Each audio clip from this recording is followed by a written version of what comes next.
Hey.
System मध्ये कोण आहेत ना?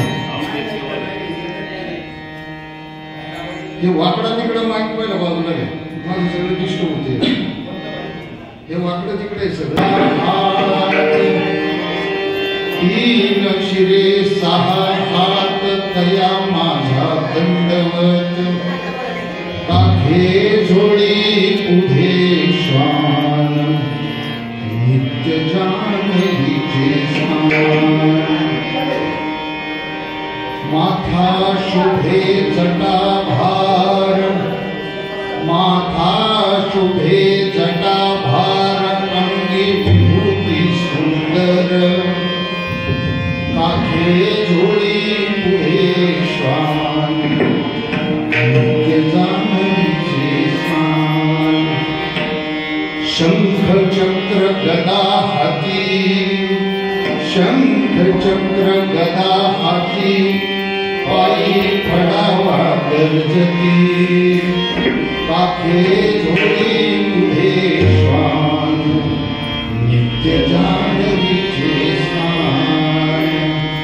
तुका म्हणे दिगंबर, तुका म्हणे दिगंबर, तया माझा नमस्कार, काखे झोळी पुढे श्वान, नित्य जानवीचे स्नान. विठ्ठल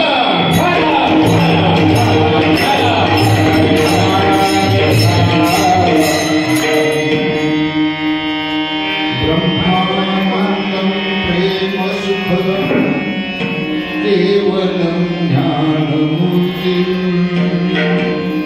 द्वन्द्वातीतं सकल सदृशं, तत्त्वमस्यादिलक्ष्यम्.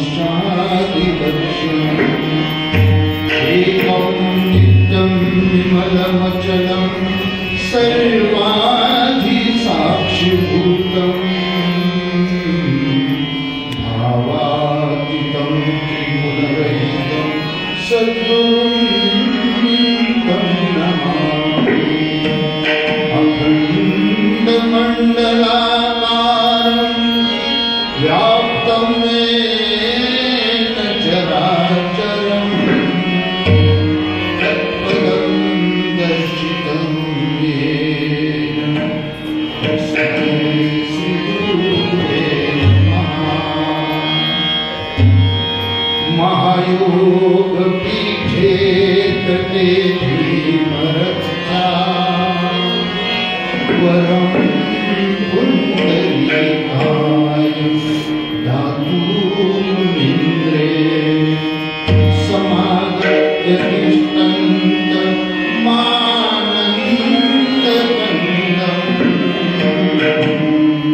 परब्रह्मलिङ्गं भजे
दुसरे चरण संताचिया त्यांच्या पादाने कथेचा विस्तारू बाबाची सद्गुरु दास होता अलंकार सिंहासनस्थं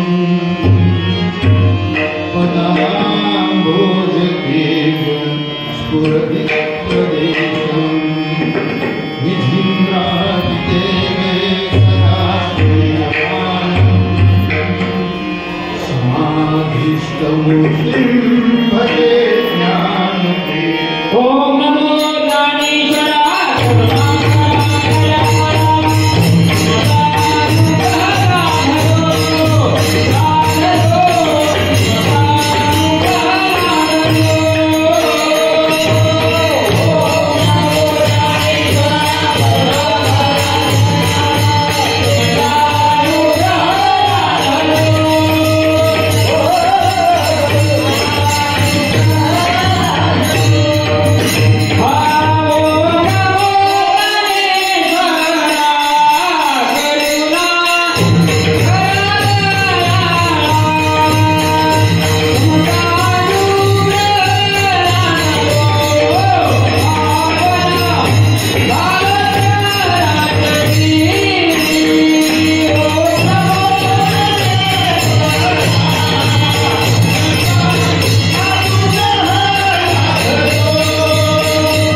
करुणाकरा दयाळा तुमचा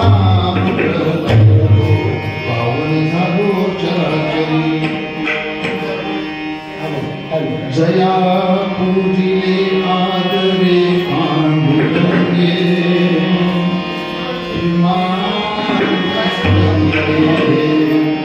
प्रयाण प्रसंगे तनु मानवी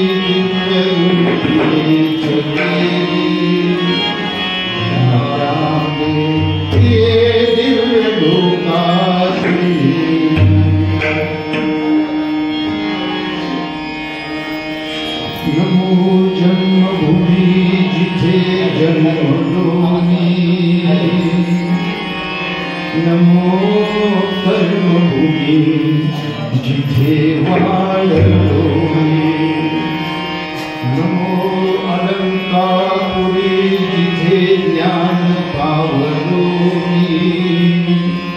नमो भारतभूमी जिजा पडू कामी जयाच्या श्री केशरी रंग शोभे तुझ्या पांढरा पाहता चित्त लोभे तिच्या हिरवा शांती देवी मनाला नमस्कार माझा तिरंगी ध्वजा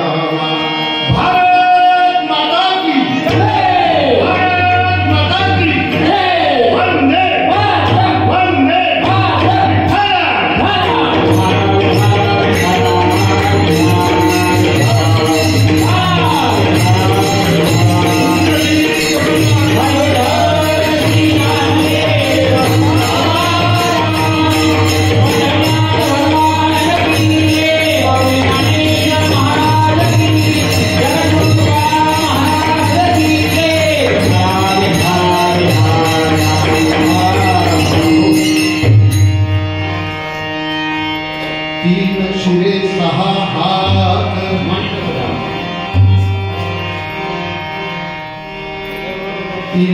शिरे सहा हात तया माझा दंडवत काखे झोळी पुढे स्वान नित्य जाणवीचे स्वान। प्रस्तुत प्राप्त प्रसंगी आज पावन पवित्र दिवस आजच्या दिवशी या मृत्यू लोकांमध्ये आपले श्री गुरुदेव दत्त यांचं आगमन झालं, यांचा अवतार संपन्न झाला. दत्त जन्माला आले नाहीत सज्जन हो, जन्माला तुम्ही आम्ही येतो. कारण जन्मही आपल्या हातात नसतं आणि मृत्यूही आपल्या हातात नसतं.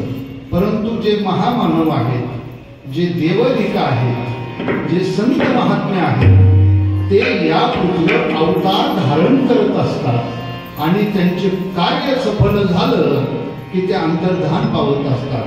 म्हणजे जन्म हा त्यांच्याच हातात असतो आणि मृत्यूही त्यांच्या हातात असतो. म्हणून म्हटलं जातं की हे संत महात्मे या पृथ्वीवर अवतार धारण करतात.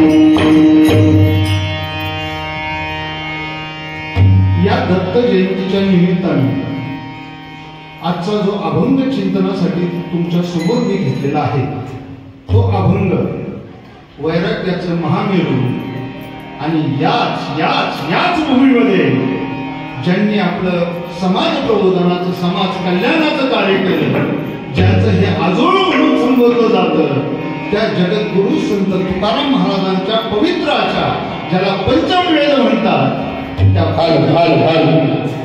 हा आजचा अभंग चिंतनासाठी घेतलेला आहे. काय ते एकच कारण विठ्ठल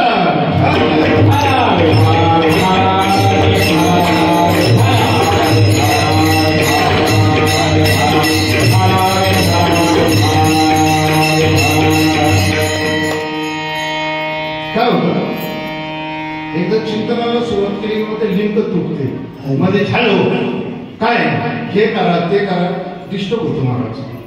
जे काय करायचं ना ते वेळेवर येऊन वेळेवर करायचं, मजा नाही येत.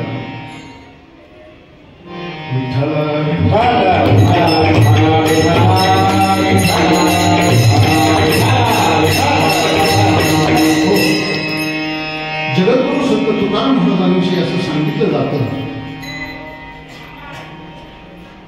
घरात नाही धान, खायला नाही अन्न, बसायला मोठी खाट, पाणी प्यायला फुटका माठ, असा ज्याचा वैराग्याचा, असा ज्याचा परमार्थाचा थाट आणि सरते शेवटी वैकुंठाची वाट, असा पवित्र आणि सोज्वळ परमार्थ करणारे माझे जगद्गुरु संत तुकाराम महाराज यांच्या गाथेचे आजचा अभंग म्हणजे श्री दत्त गुरुरायाचं सकृत दर्शनी जे वर्णन आहे, तो वर्णन केलेला अभंग आजचा आहे. परिहार द्यायचं झालं तर हा श्री स्वामी समर्थ मठ, या श्री स्वामी समर्थ मठामध्ये गेली अनेक वर्षापासून दत्त जन्म संपन्न होतो. परंतु मला असं वाटतं की या वर्षाचा हा पहिलाच कीर्तन सोहळा असेल की जो दत्त जयंतीला आपण संपन्न करत आहोत.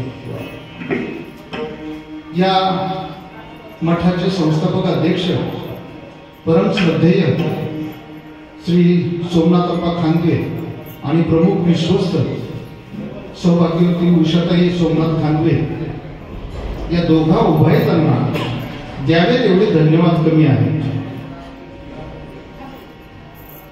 लक्षात घ्या सज्जन, या ठिकाणी मी कुणाचं कौतुक करण्यासाठी थांबलेलो नाही, परंतु सत्य परिस्थिती जी आहे त्या लोहगाव सारख्या ठिकाणी जमिनीचे रेट गगनाला भिडलेले आहेत. आज या आपण ज्या जागेमध्ये बसतोय ही जागा 40, 45, 50 लाख रुपये एकरची आहे, 50 लाख रुपये गुंठेचे आहे. आणि या 3 गुंठ्यामध्ये हा मठ, बाहेर जे आहे ते 2-3 गुंठे आणि अजून जी बिल्डिंग आहे ती बिल्डिंग वाढवून त्या ठिकाणी 3 गुंठे, म्हणजे एकूण हा मठ जो आहे तो 7, 8, 9 गुंठ्यामध्ये होईल. सांगा कुणाची दानत आहे होईल? कोण दानी आहे एवढा?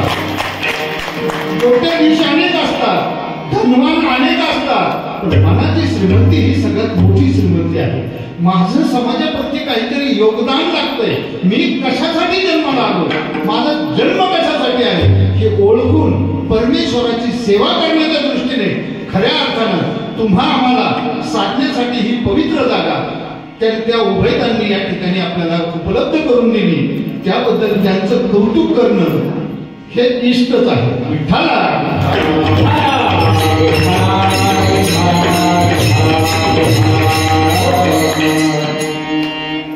ऐका, सकृत दर्शनी जी मूर्ती आपल्याला दिसते ती कशी दिसते? प्रभू दत्तात्रयांचा विषय चालू आहे. आजच्या दिवशी फक्त दत्तात्रय प्रभूंचं नामस्मरण सोडून आपण कुठलाच विषय घेणार नाही. आपल्याला फक्त तोच विषय घ्यायचा, कारण त्यांचा आता 6.25 जन्म आहे. त्यासाठी त्यांचं आपल्याला भक्ती करणं गरजेचं आहे. सकृत दर्शनी आपल्याला काय दिसतं? 3 शिरे, 6 हात, बरोबर अशी मूर्ती आपल्या डोळ्यासमोर दिसते.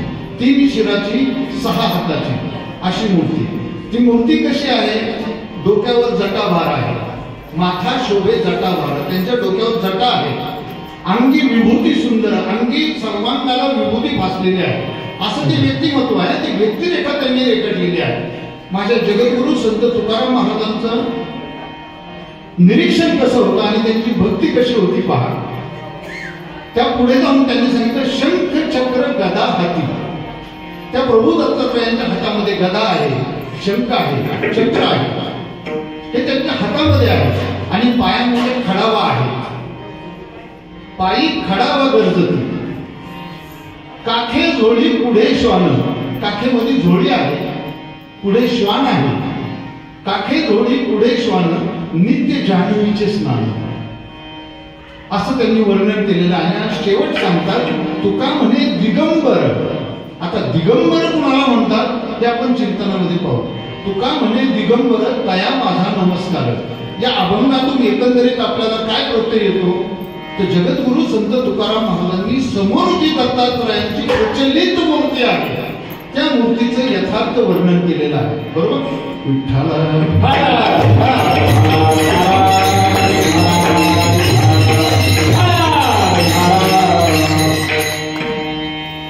पहा. आता मायबाप बंधू भगिनींनो, दत्तात्रयाचे 3 शिर आणि 6 हात असं प्रभू दत्तात्रयांचं वर्णन आहे. परंतु मला असं वाटतं काही दत्त भक्तांच्या घरामध्ये एकमुखी दत्त आणि द्विजा 2 भुजांचा असा दत्त, बऱ्याच दत्त भक्तांच्या घरामध्ये दत्ताची मूर्ती पूजली जाते. उदाहरणार्थ घेतलं तर आपलं नारायणपूरच्या मंदिरामध्ये जर गेला, तुम्ही सगळेजण गेलच असाल, आपल्या जवळच आहे, जर आपण त्या ठिकाणी गेलो तर ती जी मूर्ती आहे ती द्विभुज मूर्ती आहे आणि एकच शिर आहे तिला. मग असं का? तर 3 शिरे 6 हात ही जी मूर्ती आहे ही चित्रकल्पना रंगवलेली आहे की ब्रह्मा विष्णू महेश या तिघांचं एकत्रीकरण ज्या प्रभू दत्तात्रयांमध्ये झालेलं आहे ते चित्र रूप दाखवण्यासाठी ही मूर्ती आहे. परंतु ही मूर्ती समाजामध्ये जास्तीत जास्त प्रचलित अशी आहे. एकमुखी दत्त आपल्याला आता चरित्रामध्ये सगळं पाहायचंय. एकमुखी दत्त हाच खरा दत्त की ज्या दत्ताच्या मध्ये ब्रह्मा विष्णू महेश या तिघांचं एकत्रीकरण केलेलं आहे असा एकच दत्त, ते म्हणजे दत्तप्रभू. म्हणून बऱ्याच दत्त भक्तांच्या घरामध्ये 1 शिराचा आणि 2 हाताचा असा दत्त पूजला जातो. पहा, दत्त अवतार आणि इतर अवतार यामध्ये बरेचसे फरक आहेत. ते फरक आपण शोधण्याचा प्रयत्न करू. बघा, ज्या अवतारांमध्ये भगवंतांनी जिथे ज्या वेळी अवतार घेतले, या मृत्यू लोकांमध्ये पृथ्वी तलावर ज्या वेळी अवतार घेतले त्या वेळी प्रत्येक देवानी एकदाच अवतार घेतलाय. एका देवानी एका वेळेसच अवतार घेतलाय, त्यांचं कार्य पूर्ण केलं आणि त्यानंतर ते निज नामास निघून गेले. पहा, विष्णूने साधारणपणे विष्णू भगवंतांनी दशावतार घेतलेले आहेत असं प्रमुख 10 अवतार सांगतात. तुमच्या भागवत ग्रंथामध्ये अनेक अवतार सांगितले, पण प्रत्येक प्रामुख्याने दशावतार सांगितलेले आहेत. ज्यावेळी मुला मुलीचं लग्न होतं त्यावेळी देवा ब्राह्मणाच्या साक्षीनं ते लग्न पार पडत असतं आणि ते लग्न पार पडताना त्या ब्राह्मणांकडून अनेक प्रकारे आपल्या संस्कृतीचं जतन केलेली जी आपली परंपरा आहे त्याचं उच्चारण होतं आणि त्या नवरा नवरीचं मंगल होण्याच्या दृष्टीनं काही मंगलाष्टक केलेले आहेत. मग एक मंगलाष्टक आहे, मच्छ कच्छ वराह नरहरी अवतार झाले कृती, वामन परशुराम मग तो श्रीराम सीतापती, ऐसे हे अवतार 7 मग तो द्वापारीचा 8वा, कली माझी पोत 9वा, कलकी पुढे 10वा. म्हणजे त्या दशावतारातून भगवान विष्णूंकडून या नवदाम्पत्यांचं कल्याण व्हावं. त्याचप्रमाणे अनेक गणपती देखील गणपतीच्या या आपल्याकडे मंगलाष्टका म्हटल्या जातात. गणेशाच्या दृष्टीनं अनेक नद्यांची नावं घेऊन मंगलाष्टका होतात. याचा अर्थ असा होतो की त्या ब्राह्मणांकडून त्या नवरा नवरीचं कल्याण होण्याच्या दृष्टीने आणि संस्कृतीचं जतन होण्याच्या दृष्टीनं या मंगलाष्टका असतात. इथपर्यंत कळलं?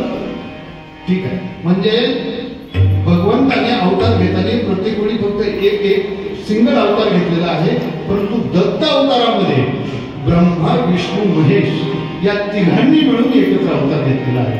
हा सगळ्यात मोठा आणि पहिला फरक.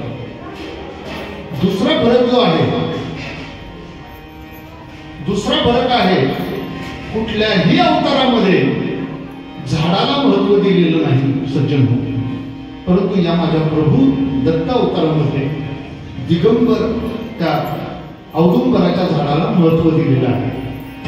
बघा, श्रीकृष्ण भगवान कदंबाच्या झाडाखाली खेळत असत.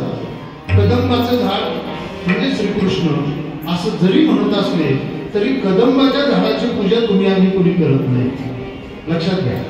दुसरं म्हणजे गणेशाला पावन असणारा शमीचा वृक्ष, गणेशाचा आवडता वृक्ष म्हणजे शमी, परंतु शमीच्या झाडाची कोणी पूजा करत नाही. परंतु माझ्या प्रभू दत्तात्रयांची पूजा हे फक्त औदुंबराचं झाड जरी दिसलं ना तरी तुम्ही आम्ही त्या झाडाच्या पाया पडतो. श्री गुरुदेव लगेच होते का, तर या ठिकाणी या अवतारामध्ये या औदुंबराच्या झाडाचं महत्व आहे. हा झाला दुसरा फरक. तिसरा फरक जर तुम्हाला आम्हाला पाहायचा झाला तर तिसरा फरक असा आहे की सज्जन हो, या अवतारामध्ये कुठल्याही देहधारी प्राण्याची या दत्तांकडून हत्या झालेली नाही. कुठल्याच नाही.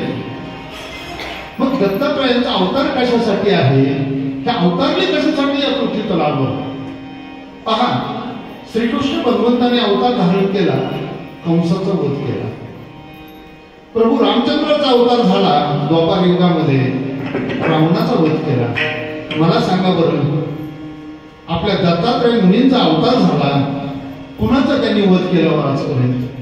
तर नाही सज्जन हो, हा अवतार कुणाला वध करण्यासाठी झालेला नाही, तर हा अवतार त्यांच्या पत्नीचं नाव म्हणजे ते ज्याच्या पोटी त्यांचा जन्म झाला ते अत्री मुनी आणि त्यांची आई जी होती, त्यांची पत्नी जी होती ती अनसुया माता.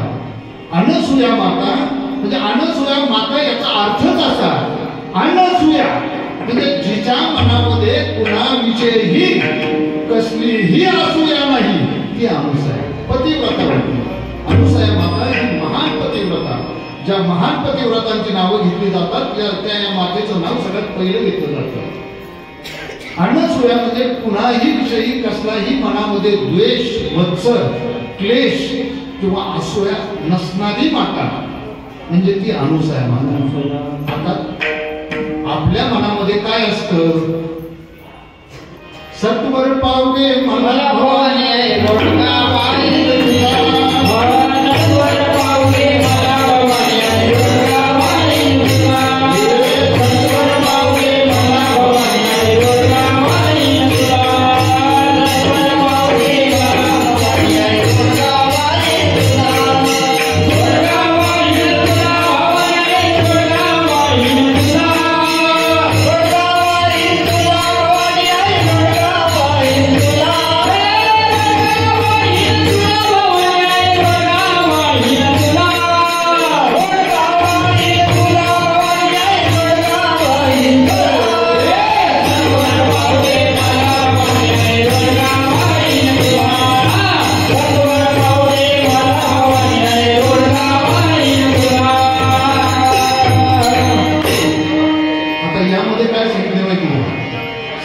माझा गावी गेला, सासरा माझा गावी गेला.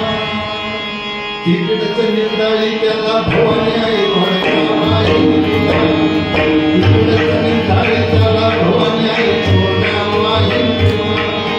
सासू माझी जाच करीती, सासू माझी जाच करीती.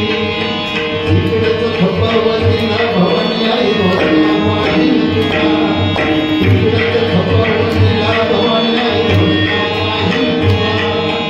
नंदीचं टाळकं या नंदीचं टाळकं तुझं होते त्याला भवानी आई वडगावाई तुला, कांदवर होते मला भवानी आई वडगावाई तुला. वा बघा, म्हणजे आपल्या मनामध्ये काय असतं बघा, आपल्या मनामध्ये कुणाविषयी असूया किंवा द्वेष किंवा मत्सर नसणार असं होऊच शकत. वा काय कबूल झालं सगळं. खरे आपलं इतरांविषयी चांगले भावना असूच शकत. हा बरोबर. बघा, या मत्सरापोटी इतकी हानी झाली, या समाजाची इतकी हानी झाली, जगाचं इतकं वाटोळ झालं की महायुद्धामध्ये सुद्धा जगाचं एवढं वाटोळ झालं नाही. सज्जन लक्षात घ्या, खूप हानी झाली.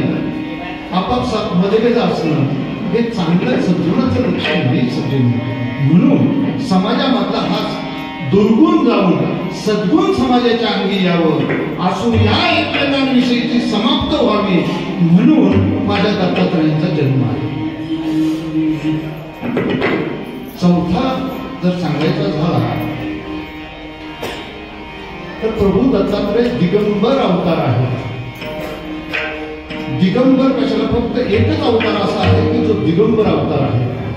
दिगंबर कशाला म्हणतात, दिग म्हणजे दिशा आणि अंबर म्हणजे छत्र, छाया, कृपादृष्टी. दिगंबर म्हणजे दाही दिशामधून जो आपल्यावर कृपेची छाया धरतो, आपल्यावर कृपादृष्टी धरतो, असा अवतार म्हणजे दिगंबर अवतार. दिगंबर अवतार हा चिरंजीव अवतार आहे. प्रत्येक देव देवता या ठिकाणी अवतार धारण केला, त्यांची कार्य पूर्ण केली आणि निजधामात गेले.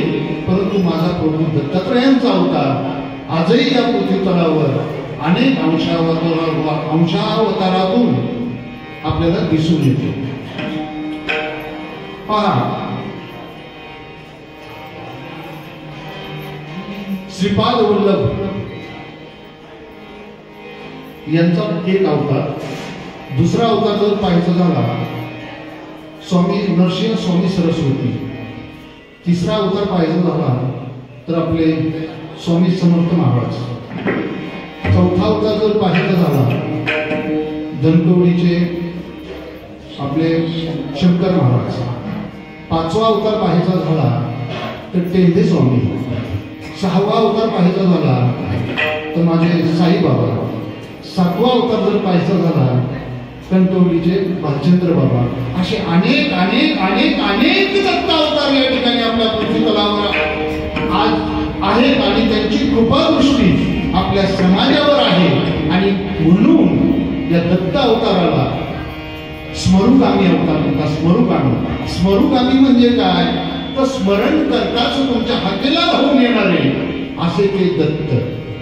श्रीपाद वल्लभ श्री स्वामी समर्थ महाराज.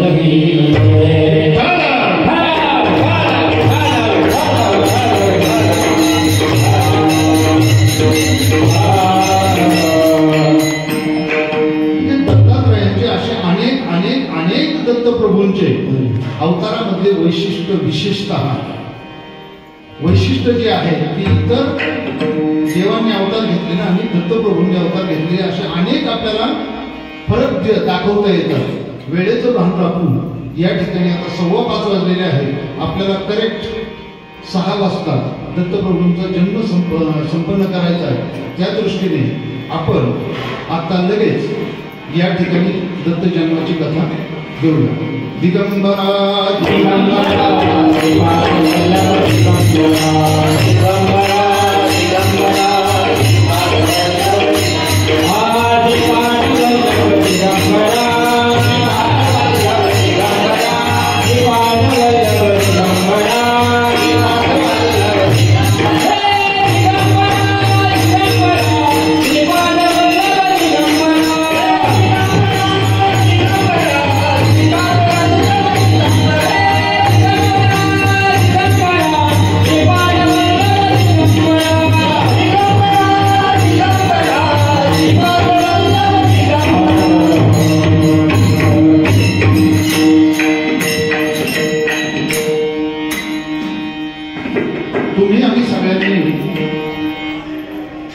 गुरुचरित्राचं पारायण संपन्न केलेलं आहे. मला वाटतं आता सांगता जातं. ही जी कथा येते ही कथा गुरुचरित्रामधील येते. परंतु ही कथा पाहत असताना ऐकत असताना सज्जन हो, ऐतिहासिक स्वरूपातून ऐकू नका, तर आध्यात्मिक वृत्ती अंगी बाळगून ही कथा ऐकणं गरजेचं आहे. लक्षात घ्या.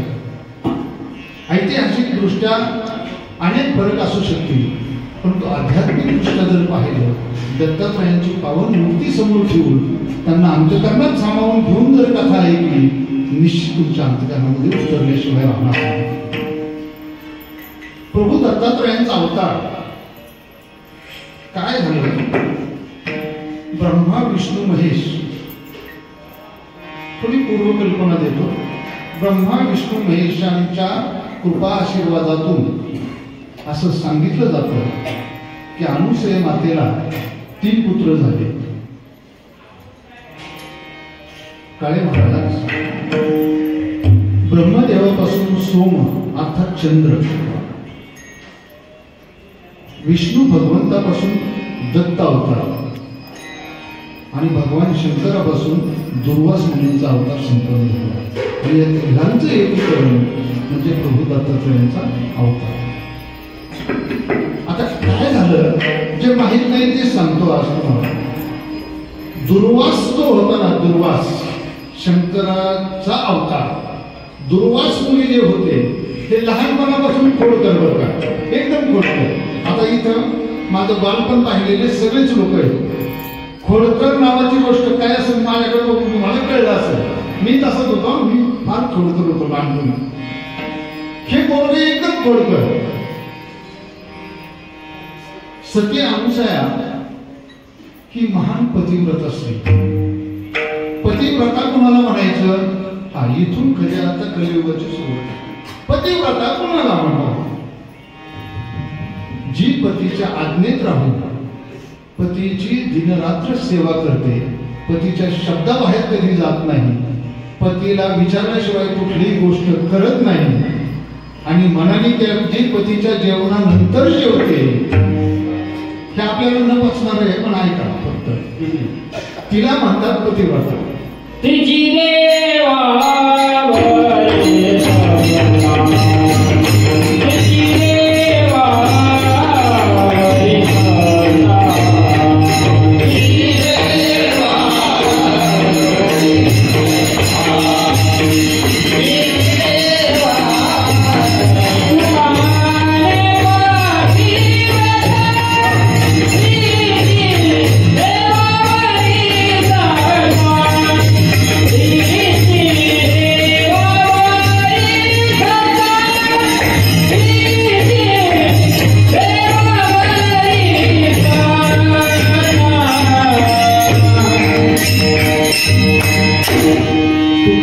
पतिव्रता जिची देवावरील सत्ता. खूप सुंदर प्रमाण दिलं.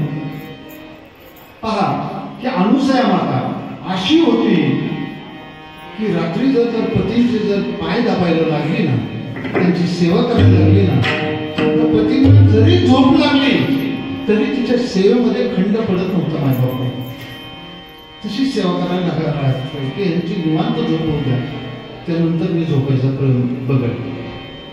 आता हे विषय चाललाय दुर्वासाचा. हे दुर्वास कोण करतो? हे ही पतीची सेवा करत असणार अनुसया माता. हे पाठीमागून जाऊन चिमटाच घेणार, पळूनच जाणार.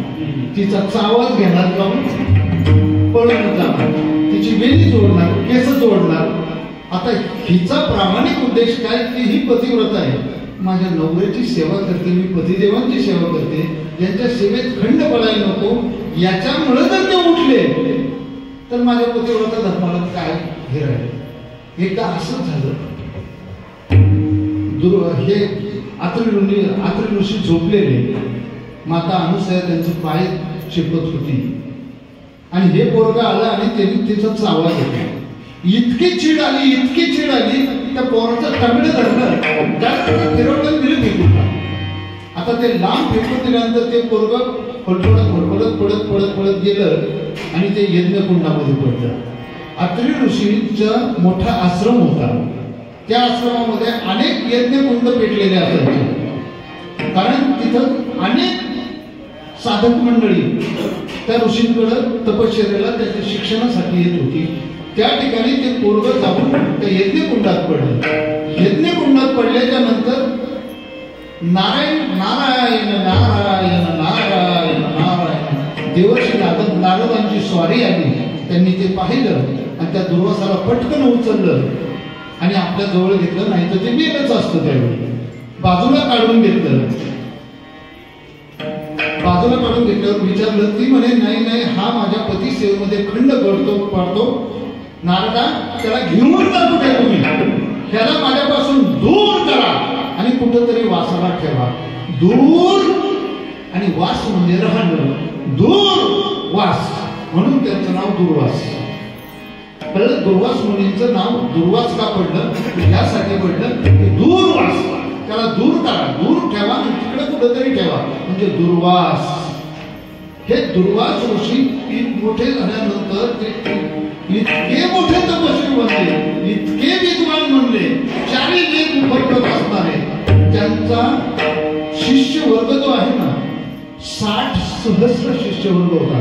60,000 शिष्य दुर्वास मुनींचे. आणि मग तो तांडा ते एकदा निघाले ना की ते पुढे शिष्य पाठीमाग.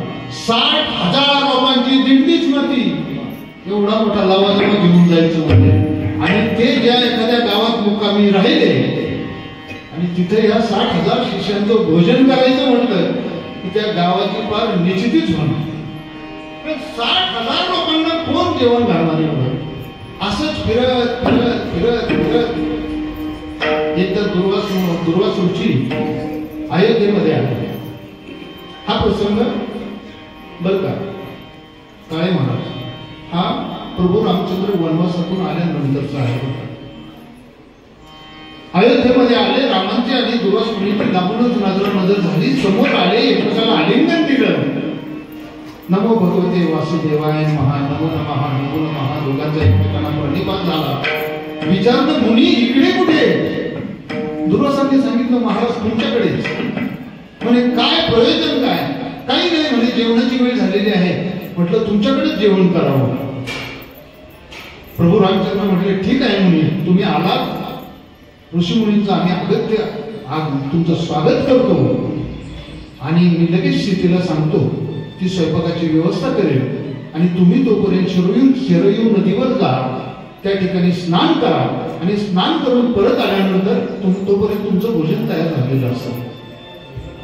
सज्जन होय सगळे ऋषी मुनी ठीक आहे म्हणून निघाले. परंतु दुर्वास पुन्हा पाठीमागे वळाले. अरे रामा, आणि रामराय तुम्हाला एक सांगायचं विसरलो, लक्षात नव्हतं माझ्या, पण आता लक्षात आलं. ते सीतेच्या हातचं अन्न आपल्याला नाही जमणार म्हणे. सीतेच्या हातचं अन्न आम्ही ग्रहण करू शकत नाही. प्रभू रामचंद्र म्हटले, काय झालं? काय घेऊ शकत नाही? ती पतिव्रता आहे, का तिथं तुम्ही घेऊ शकत नाही? नाही म्हणे, ते रावणाकडे राहून आले अनेक दिवस आणि ती तिकडे राहून आली. तू जरी तिला स्वीकारली असली, आम्ही तिच्या हातचं नाही खाऊ शकत. आमचं ऋषीपद धोक्यात येईल, आम्ही खाऊ नाही शकत. राम म्हटला, निघा. नाही खायचं ना, निघा म्हटलं. कारण मी जर स्वीकारली माझी पत्नी आहे, मला तिचं पावित्र्य माहिती आहे, मी जर तिला स्वीकारलेली आहे, तुम्ही कोण तिला धुतकारणार? नसं खायचं निघा. आता लक्षात घ्या, दुर्वास मुनींची व्यथा बघा. आता जावं तर पाठीमागे 60,000 शिष्य, हे गाचकाट्याच्या गाचकाटे सगळे शिष्य म्हटल्यावर काय ते. आणि आता ह्यांना भोजनाची व्यवस्था करायची कुठं? थोडा वेळ स्तब्ध राहिले आणि परत वळून आले. म्हटले, प्रभू रामराया, ठीक आहे, तुझ्या विनंतीला मान देतो, आम्ही जेवायला तयार आहे भोजन करायला तुमच्याकडे, परंतु एक अट आहे. प्रभू रामचंद्र म्हटले, सांगा ना, तुमची अट काय आहे, बोला. आणि आम्ही तुमच्याकडे भोजन करतो, पण कुणाला सांगायचं नाही आम्ही तुमच्याकडे जेवलो म्हणून. तर प्रभू राय म्हटले, अरे मला ती अशी जाहिरात करायची गरजच नाही, मी कुणालाही सांगणार नाही, तुम्ही या शरीरामध्ये येऊन आंघोळ्या करू. महाराज त्याच्या आधीचा प्रसंग बघा. ज्यावेळी यांनी नाकारलं ना जेवण, त्यावेळी त्या दुर्वास मुनींची ठाकरे महाराज काय अवस्था झाली असेल. अहो 60,000 शिष्य आहेत आणि ह्या 60,000 शिष्यांना भोजन द्यायचं कुठून? बघा, दिंडी चालवणारे लोक असतात ना, आणि एखाद्या दिवशी लिखित दिंडी जी असते एखाद्याचं भोजन, आणि ते भोजन कॅन्सल होऊ द्या, आणि मग दिंडी मालकाची मजा बघा. इकडे तिकडे करणार. आता करणार काय? दिंडीवाल्यांना जेवण द्यायचं कुठून? इतका चिंतेत पडलेला असतो. आणि दिंडीवाले बघा, जास्त चिंता करत असतात, कुणाची पंगत जर कॅन्सल झाली तर का? तर त्यांना जेवण द्यायचं असतं या लोकांना. अशी अवस्था त्या मुलींची झाल्यामुळे त्यांनी नाईलाजाने प्रभू रामचंद्राचं जेवण स्वीकारलं. शिरोळी नदीवर आंघोळ करायला गेले, आणि आंघोळ करायला गेल्याच्या नंतर त्या ठिकाणी स्वारी आली. श्रीमद नारायण नारायण नारायण, श्रीमद नारायण नारायण नारायण, श्रीमद नारायण नारायण नारायण, श्रीमद नारायण नारायण नारायण, श्रीमद नारायण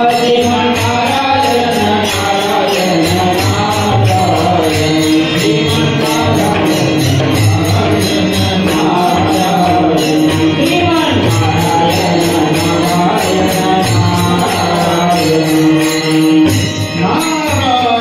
नारायण महर्षी नारद त्या ठिकाणी आले. दोघांचा एकमेकाला प्रणिपात झाला. विचारलं गेलं, नारद मुनी, महर्षी इकडे कसे? त्यांनी विचारलं, दुर्वास मुनी, आहो तुम्ही इकडे कसे? तर ते म्हणजे प्रभू रामचंद्राच्या या अयोध्येमध्ये आलोय, म्हटलं त्यांच्याकडे जेवण करून जावं, म्हणून साठी आम्ही या नदीवर स्नान करण्यासाठी आलो आहोत. नारद मुनी म्हटले, अरे माती खावा, तर ते कसल्याचं अन्न काय खावा? महर्षी म्हटलं, नाही जेवणारच नव्हतो. काय आता एवढे 60,000 शिष्य आहेत, जेवायला तरी कुठं घालणार, म्हणून तुम्ही कोणाला सांगू नका. नारद म्हटले, नाही नाही, मी कशाला सांगत. या पाठीमागचा इतिहास लक्षात घ्या. महर्षी नारदांना आपल्या समाजानं कळी लावणारा म्हणून प्रसिद्ध केलेलं आहे. नारदांनी तसं करण्यामागची भूमिका काय होती, तर याच्या मनामध्ये नारीविषयी, स्त्रीविषयी जो गैरसमज आहे, जे पाप आहे, त्या पापाची शिक्षा त्याला द्यावी, यासाठी नारद मुनी त्या ठिकाणी अवतरित झाले. आणि मग ह्याला विचारलं तर म्हणे, नाही म्हणे, ती यांनी नारदांना उत्तर दिलं, नाही म्हणे, मला माहिती आहे रावणाकडे ती राहून आली सीता नाही, पण आता मला जेवायचंच नव्हतं, पण काय करणार, नाईलाज होता म्हणून आम्ही या ठिकाणी जेवायला आलो. ठीक आहे. नारद मुनी म्हटले, ठीक आहे, मी जातो. नारायण तिथून निघाले आणि सीतेच्या पाकखान्यात गेले, जिथं सीतामाई जेवणाचं तयारी करत होती. मोठमोठी पातेली, मोठमोठा सगळा स्वयंपाक, सरंजाम चालू होता, लवकर चाकल सगळे. हे गेले, नारायण नारायण माते नमस्ते नमस्ते. सीतामाई म्हटली, नारद मुनी कसे आलात तुम्ही? या या, तुमचं स्वागत आहे. नारद मुनी विचारलं, माई ही काय एवढी तयारी, ही तयारी कशाची चालली? म्हणे कोण? सीता उत्तर दिली, कोण? दुर्वास मुनी आलेले आहेत त्यांच्या शिष्यासहित 60,000 लोकांबरोबर. तर त्यांच्या प्रभू रामचंद्राच्या सांगण्यावरून मी त्यांना स्वयंपाक केली आहे. म्हणतात धोंडे खायला घालावे, तशाला काय खायला घालावे.